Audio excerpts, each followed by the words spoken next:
नमस्कार friends, planet hub channel में आप सभी का फिर से हार्दिक स्वागत है।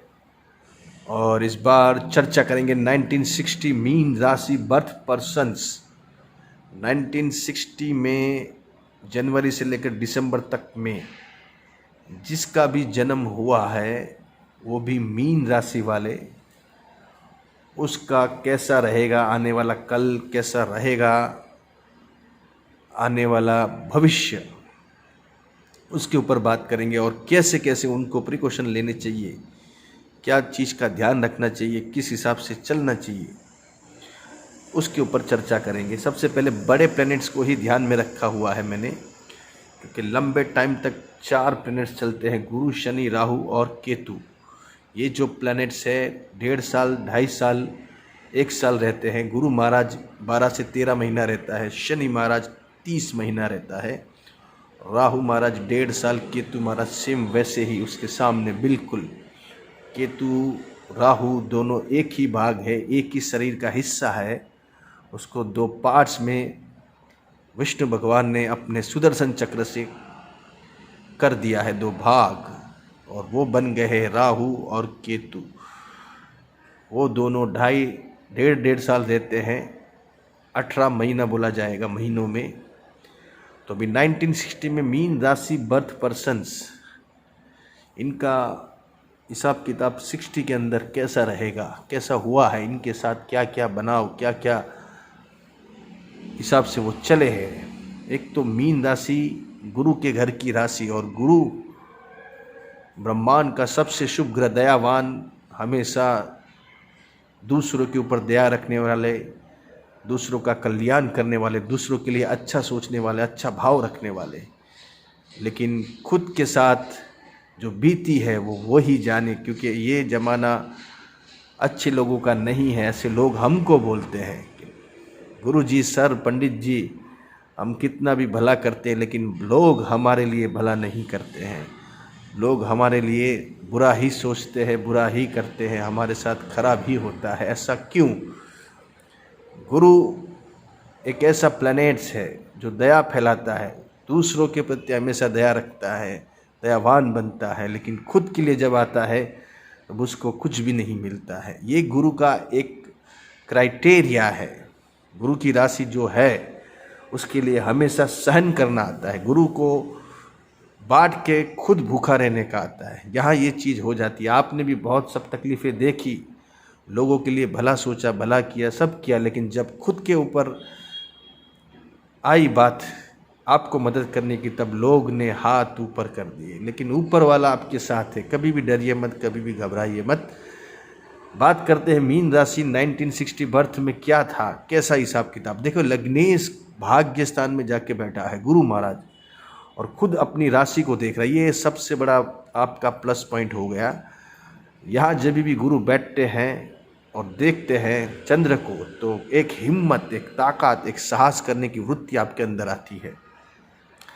चाहे कितना भी कुछ हो गया, चला गया, सब हो गया, लेकिन कहीं ना कहीं से आपके मन में एक फिर से खड़े उठने की, दौड़ने की, भागने की, सब जीत लेने की तमन्ना जो गुरु देता है, वो खुद चंद्र को देख के देता है। यहाँ भाग्य स्थान में गुरु, आप भाग्यशाली गिने गए हो। यहाँ जिसका भी गुरु बैठा हुआ है, यह राशि हो या लगन कुंडली हो, या कोई भी राशि हो या कोई भी लगन हो, लेकिन जब गुरु यहाँ भाग्य स्थान में बैठते हैं तो एक बहुत शुभ राजयोग बन जाता है। यहाँ गुरु भाग्य स्थान में अगर एक भी ग्रह बैठा हुआ है आपका, या चंद्र है, गुरु है, मंगल है, या कोई भी दूसरा शुभ ग्रह बैठा हुआ है, तो ये आपके लिए बहुत ही फ़ायदेमंद बना। यहाँ गुरु आपको बहुत सारे नसीब दिए हैं, आपको बहुत अच्छे अच्छे काम दिए, और आने वाला कल भी आपका यहाँ से गुरु से बहुत बढ़िया होने वाला है।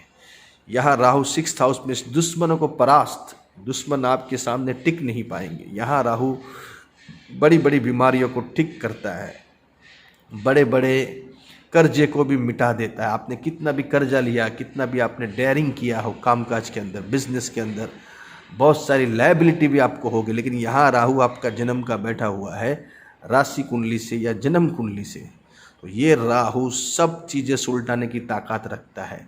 और 12th हाउस का केतु अंदरूनी ज्ञान देता है, मोक्षदायी बनाता है। व्यक्ति पर्सन को दुनिया, ये सब चीज़ों से, मोह माया से सब केतु अविरक्त कराता है, ज्ञानी बनाता है।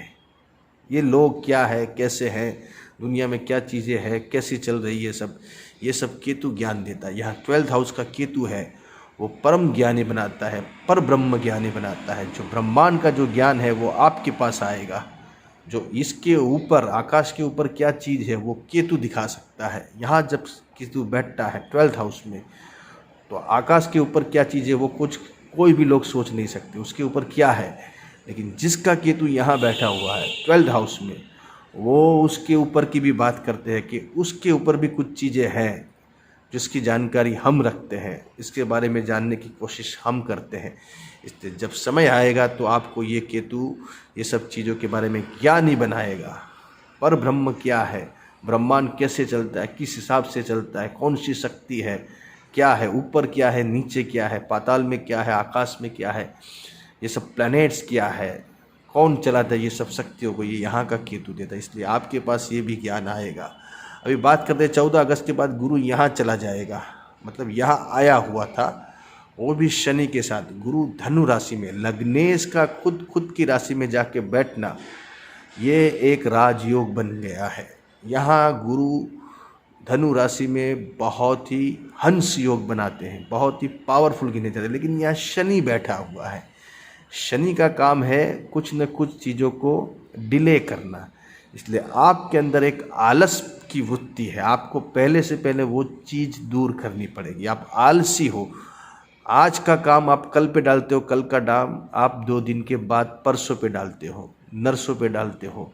इसलिए सबसे पहले आपकी ये आदत सुधारनी। अगर यहाँ आपका गुरु शनि बैठा हुआ है तो शनि का काम है डिले करना, शनि का काम है उसे रोकना, ब्रेक मारना। इसलिए आपको पहले आपकी आलस दूर करनी पड़ेगी। सबसे पहले गुरु का आपको अनुष्ठान कराना पड़ेगा कोई अच्छे पंडित जी के पास। गुरु शनि का ये जो योग है उसको पहले अनुष्ठान कराइए। ब्राह्मण जो भी है वो भू देवो भव बोलते हैं, ब्राह्मण को दिया हुआ पैसा कहीं जाएगा नहीं। आप ऐसा मत सोचिए कि विधि विधान होते हैं, कुछ होता नहीं है, लेकिन वो पैसा आपका कहीं जाएगा नहीं, आपको उसका 1 का 100 मिलेगा। भू देवो भव, जो ज़मीन है, जो पृथ्वी है, उसके देव ब्राह्मण है। इसलिए इसके बारे में आपको कभी भी बुरा नहीं बोलना है, उसके बारे में कभी भी आपको गलत नहीं सोचना है। खास करके मीन राशि वालों को ब्राह्मण देव जो भी है उसको आपको खास ध्यान रख के उसकी गरिमा को ठेस नहीं पहुँचे, उनको कभी भी गलत नहीं लगे, ये चीज़ को आपको ध्यान रखना है। इसलिए जितने भी मीन राशि वाले हैं वो सुन लीजिए। अगर ब्राह्मण आते हैं तो आपको उसके साथ कोई गलत व्यवहार नहीं करना है, कोई दुर्व्यवहार नहीं करना है, उसको बने इतना खुश रखिए। जो आपसे यथाशक्ति बन सकता है उसको दान पुण्य कीजिए, वो आपका कहीं जाएगा नहीं। यहाँ गुरु शनि का योग है तो ब्राह्मण से मिल के उसकी पूजा पाठ करा लीजिए। गुरु का नंग पहनिए, अच्छी कैरेट लीजिए, 8 कैरेट तक 6 कैरेट तक पहन सकते हो, और सोने में पहनिए। पीली चीज़ों का दान कीजिए, पीली चीज़ों का आरोप कीजिए, इससे काफ़ी आपका गुरु प्रबल होगा। केसर खाइए, सुबह सुबह केसर के जो 2 पत्ते हैं वो मुंह में रखिए। केसर आपके लिए बहुत लक्की माना जाएगा मीन राशि वालों के लिए। इसलिए ये जो राशि है 1960 की मैंने बात की है, कुछ थोड़ी चर्चा की है, इसके ऊपर आपको ध्यान देना है, थोड़ा फॉलो कीजिए और अपना आने वाला कल संवारिए। ऐसे और के वीडियो लेके आऊँगा, तब तक के लिए नमस्कार।